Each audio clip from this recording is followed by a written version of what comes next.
Hello everyone, welcome to Saroj Mishra's YouTube channel. में YouTube channel पर आप सभी का बहुत बहुत स्वागत है। Council of scientific and industrial research CSIR वैज्ञानिक और औद्योगिक अनुसंधान परिषद सबसे बड़ा जो है ना, ये ऑर्गेनाइजेशन है जो कि ministry of science and technology Bharat सरकार के अंडर आता है। CSIR शॉर्ट में CSIR भी बुलाते हैं। तो अगर रिसर्च की बात करते हैं, अनुसंधान की बात करते हैं, विज्ञान से रिलेटेड एंड टेक्नोलॉजी से रिलेटेड, तो भारत सरकार के अंदर आने वाली ये सबसे बड़ी ऑर्गेनाइजेशन है CSIR। यहाँ पर अगर आपको काम करने का मौका मिलता है तो वो अपॉर्चुनिटी मिस नहीं करनी चाहिए। बहुत अच्छी वैकेंसीज आई हुई हैं, आसान परीक्षा के साथ में आप यहाँ नौकरी पा सकते हैं। डिटेल्स आगे वीडियो में चेक करेंगे। एक तो CSIR की जॉब है, CSIR में जॉब करने का मौका मिले तो क्यों मिस करें अपॉर्चुनिटी।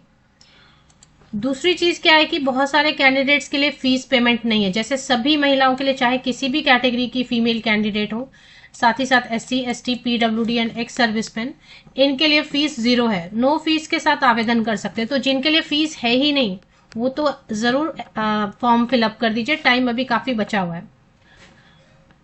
और बाकी जितने मेल कैंडिडेट हैं, पुरुष अभ्यर्थी हैं, जनरल कैंडिडेट हो गए या OBC कैंडिडेट हो गए, EWS कैंडिडेट हो गए, उनके लिए 500 रुपीज फीस है। तो जिनको फीस देनी है वो नॉन रिफंडेबल रहेगी। एज में रिलैक्सेशन भी मिल रही है। SC कैंडिडेट के लिए 5 साल की, OBC non creamy layer candidate के लिए 3 इयर्स की। अगर PWD कैंडिडेट है तो कम से कम 10 साल PWD कैंडिडेट भी आवेदन कर सकते हैं। अगर आप रिजर्व कैटेगरी के PWD कैंडिडेट हैं तो और भी ज्यादा। और एक सर्विसमैन वगैरह के लिए भी एज में रिलैक्सेशन दी गई है। तो ऐसी अपॉर्चुनिटी जिसमें कई सारे कैंडिडेट के लिए फीस एग्जेम्प्ट किया गया, खास करके महिलाओं के लिए। महिलाओं के लिए इसलिए फीस एग्जेम्प्ट किया गया क्योंकि ज्यादा से ज्यादा फीमेल कैंडिडेट अप्लाई करें। चलिए, अभी नोटिफिकेशन कहाँ से रिलीज हुई है। और मैंने बोला आसान परीक्षा, एकदम आसान सा परीक्षा है। आप देखें, एक ही एग्जाम होने वाला है। एग्जाम सिर्फ और सिर्फ एक होने वाला, कोई इंटरव्यू का टेंशन नहीं। बहुत तो इंटरव्यू का टेंशन आता है कि इंटरव्यू में क्या पूछने वाले, कैसे, क्योंकि पूरी ऑन द स्पॉट क्या क्वेश्चन पूछेंगे पता नहीं होता है ना। और पूरी कमेटी बैठी होती है, पूरी टीम बैठी होती है इंटरव्यू के वक्त में, 5 6 10 8 लोगों की। तो वो इंटरव्यू फेस करने में भी बहुत प्रॉब्लम होती है। तो इंटरव्यू नहीं है यहाँ पे, कोई दूसरा एग्जाम नहीं, सिर्फ एक ही एग्जाम है, वो भी बहुत आसान परीक्षा रहेगी। आसान क्यों, उसका लेवल जो है ना वो आप देखेंगे। ये देखिए, आसान परीक्षा है। OMR हो सकता है, मतलब कि ऑफलाइन मोड में आपको देंगे। OMR शीट ऑफलाइन मोड में ऐसे सर्कल्स बने रहते हैं, उसमें जो करेक्ट आंसर रहेगा, वस्तुनिष्ठ प्रश्न में 4 ऑप्शंस रहेगा, उसमें जो करेक्ट रहेगा उसको बस डार्क करना है। या तो OMR शीट पे होगा या फिर कंप्यूटर बेस्ड परीक्षा होगी। और मल्टीपल चॉइस क्वेश्चन, जिसे आप हिंदी में वस्तुनिष्ठ प्रश्न बोलते हैं, ऑब्जेक्टिव टाइप क्वेश्चंस बोलते हैं। क्वेश्चन इंग्लिश हिंदी में भी रहेगा। जो हिंदी में पढ़ के आंसर करना चाहते हैं, कंफर्टेबल हैं। जो इंग्लिश में पढ़ के आंसर करना चाहते हैं, दोनों ही ऑप्शंस रहेंगे। प्रश्नों का जो लेवल रहेगा, आसान परीक्षा मैंने इसलिए बोला क्योंकि प्रश्नों का जो स्तर रहेगा वो देखें, क्लास 10, बस क्लास 10 के लेवल की तैयारी आपको करनी है। एक ही एग्जाम होने वाला है, 150 मार्क्स का, 2 घंटे का। तो चलिए, ऐसी नोटिफिकेशन जब भी रिलीज हो जहां फीस भी कम है या नहीं है और साथ ही साथ परीक्षा का लेवल भी, अगर आपको ठीक लगता है तो जरूर अप्लाई कीजिए। CSIR Indian institute of chemical biology. काम करने का जो लोकेशन होगा, देखिए CSIR के बहुत सारे ब्रांचेस हैं ऑल ओवर इंडिया, लेकिन फिलहाल क्योंकि कोलकाता ब्रांच में रिक्वायरमेंट है तो कोलकाता ही फिलहाल जो है आपकी पोस्टिंग होगी। पोस्ट का नाम है मल्टीटास्किंग स्टाफ। एडवर्टीजमेंट नंबर आपको हमेशा ध्यान रखना होता है क्योंकि बाद में रेफरेंस के लिए 615/2026। तो मल्टीटास्किंग स्टाफ है। And women candidates are encourage to apply. तो ज्यादा से ज्यादा महिलाएं आवेदन करें, इसलिए इन्होंने महिलाओं के लिए फीस जो है फ्री रखा है। मल्टीटास्किंग में क्या क्या काम करना होगा ये भी मैं आपको बता देती हूँ। बहुत सारे कैंडिडेट ऐसा सोचते हैं कि मतलब किस टाइप का काम करेंगे, तो वो पता हो तो अप्लाई करें। तो वो भी यहाँ पे इन्होंने क्लियर एक एक चीज मेंशन कर दी कि ये काम करना होगा। आप कंफर्टेबल है ऐसे काम के लिए तभी अप्लाई कीजिए। तो मल्टीटास्किंग स्टाफ है, वैकेंसीज 8 ही हैं। अनरिजर्व कैटेगरी, मतलब ये जो UR जिसमें लिखा है ना, इसको बोलते हैं अनारक्षित सीट की, ये किसी के लिए रिजर्व नहीं है। इसमें ST candidate, SC candidate, OBC candidate, EWS, PWD सभी अप्लाई कर सकते हैं। हालांकि PWD कैंडिडेट के लिए एक ही है, लो विजन के लिए, एक सर्विसमैन के लिए एक रिजर्व है। इसमें जो क्वालिफिकेशन मांग रहे हैं सिर्फ 10वीं पास है। अब कई सारी अच्छी चीजें हैं इसमें, प्रतिशत अंकों का कोई प्रॉब्लम नहीं है। कितना भी प्रतिशत अंक आपने स्कोर किया हुआ है, परमानेंट है। सबसे पहली बात तो है रेगुलर पोस्ट है, परमानेंट वैकेंसी। जो क्वेश्चन करते हैं कि क्या ये परमानेंट रहेगा, बिल्कुल स्थायी नौकरी है, परमानेंट, CSIR IICB के नाम से। तो 10th में आपने कोई भी प्रतिशत अंक लाके पास किया हो 10वीं, काफी है, बस पास होना जरूरी है 10वीं। अच्छा रहेगा अगर 12th पास कैंडिडेट है तो वो पॉइंट एक्स्ट्रा मिल सकते हैं, नहीं तो 10वीं पास है तो काफी है अप्लाई करने के लिए। अब कई सारी अच्छी चीजें जैसे, तो परसेंटेज के चलते अगर आप कहीं अप्लाई नहीं कर पाते या आपको लगता है अरे मेरे कम परसेंटेज है तो सिलेक्शन नहीं होगी, इसमें कम परसेंटेज ज्यादा परसेंटेज से उनको कोई लेना देना नहीं। आप एग्जाम क्रैक कीजिए, एक ही एग्जाम है 150 मार्क्स का 2 घंटे का, वो एग्जाम आप क्रैक कर लीजिए, बस हो गया, आपका प्रतिशत अंकों से कोई लेना देना नहीं है। दूसरी चीज है, इनको कोई टाइपिंग का सर्टिफिकेट, कोई कंप्यूटर का सर्टिफिकेट, कोई ITI नहीं चाहिए, किसी तरीके का कोई अप्रेंटिस नहीं चाहिए, किसी तरीके का कोई भी एक्सपीरियंस नहीं चाहिए, तो कुछ भी नहीं चाहिए इनको, सिर्फ इनको 10वीं पास है काफी है। 12th पास रहेगा तो अच्छी बात है। ग्रेजुएट अप्लाई करना चाहते हैं तो कर लीजिए। अप्लाई करने में इसमें एज लिमिट देखेंगे 18 से 25 साल है, 18 to 25 ईयर्स है। ये जो 18 to 25 ईयर्स मैंने बताया, ये UR कैटेगरी में जो अप्लाई करेंगे। ST कैटेगरी के लिए ध्यान देंगे, इसमें सीट नहीं है, तो ST कैंडिडेट्स को कोई भी जो है एज में रिलैक्सेशन, आयु सीमा में रिलैक्सेशन ऊपरी आयु सीमा में नहीं मिलेगा, क्योंकि आप तो UR में अप्लाई करेंगे। तो UR वाले हिसाब से 18 से 25 साल तक के कैंडिडेट आवेदन कर सकते हैं। 18,000 की बेसिक पे है। CSIR में सारे अलावेंसेस आपको, भारत सरकार के अंतर्गत आने वाले जितने भी अलावेंसेस हैं, जितने भी भत्ते हैं, HRA आपको मिलने वाला है। हाउस रेंट अलावेंस नहीं तो आपको घर मिलेगा, प्रॉपर फ्लैट मिलेगा। HRA नहीं तो घर, रेंट फ्री घर, रेंट नहीं देना होगा। इसके बाद महंगाई भत्ता बहुत है, अभी तो 50%, 50%, 60% के करीब DA मिल रहा है, मतलब 18,000 का 60% आप और ऐड कर लीजिए। इसके बाद आपको मिलता है प्रोविडेंट फंड, दो प्रोविडेंट फंड मिलते हैं। प्रोविडेंट फंड के बारे में जिनको नहीं पता उनको मैं बताऊं, 2 टाइप के प्रोविडेंट फंड मिलता है, एक एम्प्लॉय प्रोविडेंट फंड बोल के और एक एम्प्लॉयर प्रोविडेंट फंड बोल के, ये हो गया। इसके बाद जैसे आपका 5 साल कंप्लीट होता है तो ग्रेच्युटी मिलती है। अभी फिलहाल के लिए आपको ट्रांसपोर्ट अलावेंस मिलने लगेगा, मेडिकल अलावेंस आपको मिलने लग जाएगा, और 5 साल जैसे ही कंप्लीट हो जाएगा तो आपको ग्रेच्युटी मिलनी शुरू हो जाएगी। तो ग्रेच्युटी में भी अच्छी खासी अमाउंट जमा होती जाती है। अच्छा, न्यू पेंशन स्कीम के तहत, NPS के तहत आपको पेंशन भी मिलेगा। तो ये हो गया। तो सैलरी अच्छी बनेगी। अभी देखिए स्टार्टिंग में तो बहुत ज्यादा नहीं तो 37,000 ग्रॉस सैलरी बनेगी, उसके बाद आपको थोड़ा सा PF वगैरह कट हो जाता है, बट सैलरी बढ़ती जाएगी तेजी से। अभी देखिए इसमें कई लोग ऐसे सोचते हैं कि मुझे काम पता हो कि काम क्या करवाने वाले हैं तो अप्लाई करूं, नहीं तो छोड़ दूं। तो बिल्कुल क्लियर इन्होंने लिख दिया, मैं आपको जॉब की में क्या क्या काम करना रहेगा वो अच्छे से एक्सप्लेन कर देती हूँ, फिर आप अपना डिसीजन ले सकेंगे बेहतर कि अप्लाई करें या नहीं करें।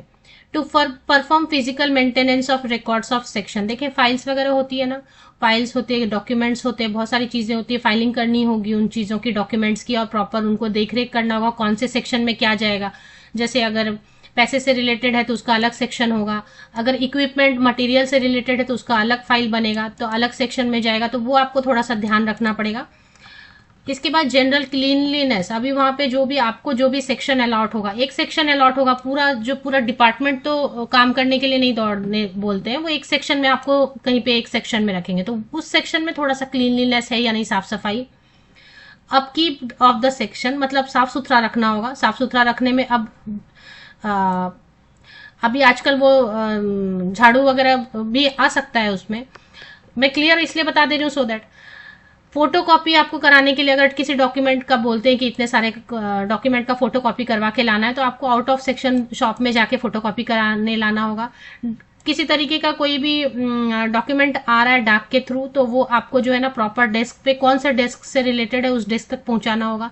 ओपनिंग एंड क्लोजिंग, आपको जो सेक्शन है या रूम अलॉट हुआ है उसको, उसके चाबी लगाना, उसका ताला खोलना, उसका ताला लगाना, ये सब काम रहेगा। टी कॉफी सप्लाई करना रहेगा, जैसे दिन में 2 या 3 या 4 बार टी कॉफी का जो टाइम अलॉट रहता है वो आपको पहुंचाना रहेगा, लाना रहेगा। कोई भी जो भी वहां काम कर रहे हैं या कोई गेस्ट आते हैं तो उनके लिए, तो ये सब काम रहेंगे। क्लियर कर दिया इन्होंने कि ये काम रहेगा। इसके बाद आप अप्लाई करना चाहते हैं तो मोड ऑफ सिलेक्शन के लिए एक ही एग्जाम होगा, वो एग्जाम मैंने आपको बताया 10वीं के बेसिस पे, क्योंकि इसमें जो अर्हता, न्यूनतम अर्हता है 10वीं पास है, तो 10वीं के स्टैंडर्ड से सारे क्वेश्चन पूछेंगे। क्या क्या पूछेंगे? जनरल इंटेलिजेंस पूछेंगे, 25 क्वेश्चन 75 मार्क्स का, मतलब एक क्वेश्चन के लिए 3 मार्क है, एक प्रश्न के 3 मार्क है, और अगर गलत होगा तो 1 नेगेटिव मार्क, 1 मार्क्स कट हो जाएंगे। क्वांटिटेटिव एप्टीट्यूड रहेगा, जनरल अवेयरनेस मतलब जनरल नॉलेज, करंट अफेयर और इंग्लिश रहेगा।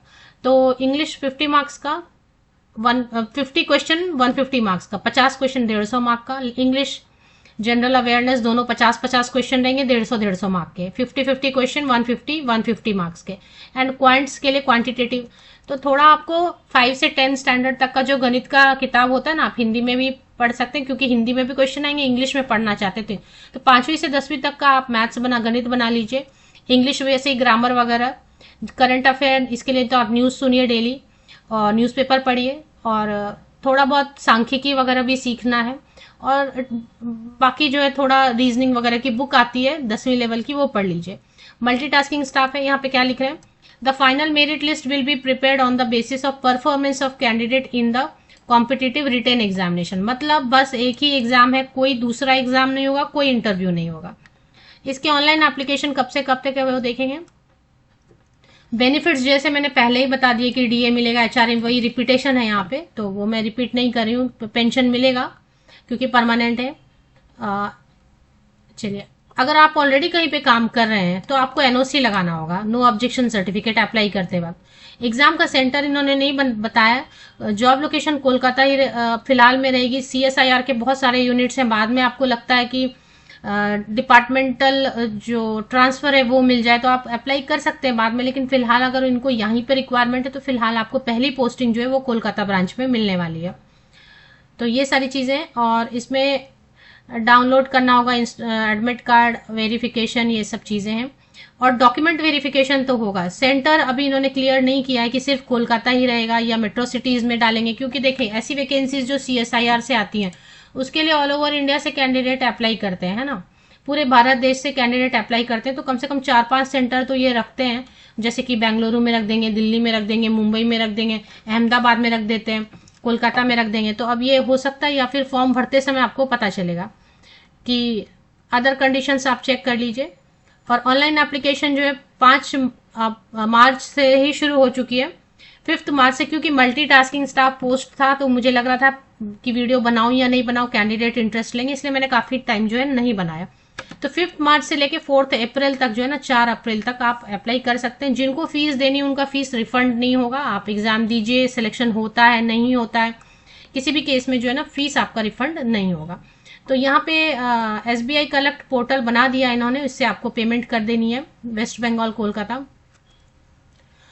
बाकी चीजें एक बार एडवर्टीजमेंट का जो अपर पोर्शन है वो चेक कर लीजिए। ऐसा लिखा है इन्होंने, डायरेक्ट रिक्रूटमेंट, डायरेक्ट सीधी भर्ती मतलब ऑल ओवर इंडिया से कंपटीशन के थ्रू सिलेक्शन होगी और परमानेंट पोस्ट रहने वाली है। तो ऑफिशियल वेबसाइट आप विकिपीडिया से भी चेक कर लीजिए, CSIR Indian institute of chemical biology, या मैं लिंक जो है ना, ये जो ऑफिशियल वेबसाइट अभी आप स्क्रीन पे देख रहे हैं, इसकी लिंक आपको मेरे इसी यूट्यूब वीडियो का डिस्क्रिप्शन बॉक्स, हर यूट्यूब वीडियो का एक डिस्क्रिप्शन बॉक्स होता है, उस डिस्क्रिप्शन बॉक्स को आप नीचे तक स्क्रॉल डाउन करके चेक कीजिए, अलग अलग लिंक्स मिलेंगे। वो सब ग्रुप्स हैं, उस पर भी मैं वैकेंसीज शेयर कर देती हूँ अलग अलग, उनको भी ज्वाइन कर लीजिए आप क्लिक करके। सभी सेफ भी हैं, जितने भी फेसबुक चैनल है मेरा, इंस्टाग्राम है, टेलीग्राम है, जितना भी, उस पर भी मैं वैकेंसी काफी शेयर करती रहती हूँ, उनको भी आप क्लिक करके ज्वाइन हो जाइए, वहां पे भी वैकेंसी नोटिफिकेशन चेक कीजिए। और इसकी भी लिंक आपको मिलेगी IICB ये iicb.res.in करके लिंक क्लिक कीजिए। जैसे ही आप वेबसाइट पे आते हैं तो यहाँ पर ही एक नोटिस अपडेट किया हुआ है, रिक्रूटमेंट नोटिस, डायरेक्ट रिक्रूटमेंट, इस पे एक बार क्लिक कर लीजिए। ये आप देख पा रहे होंगे स्क्रीन पे, अभी मैंने हाईलाइट किया यहीं पे। बाकी मैंने करियर सेक्शन में चेक नहीं किया क्योंकि मुझे यहीं पे नजर आ गया, मुझे सबसे ऊपर टॉप में, इसलिए मैंने करियर सेक्शन को चेक नहीं किया। अभी इसमें डिटेल्ड एडवर्टीजमेंट मैंने पढ़ के बताया। अभी पेमेंट करना है, अप्लाई अगर करना है, पेमेंट लिंक अलग से दिया हुआ है, अप्लाई लिंक अलग से दिया हुआ है, डिटेल्ड एडवर्टीजमेंट अलग से दिया हुआ है।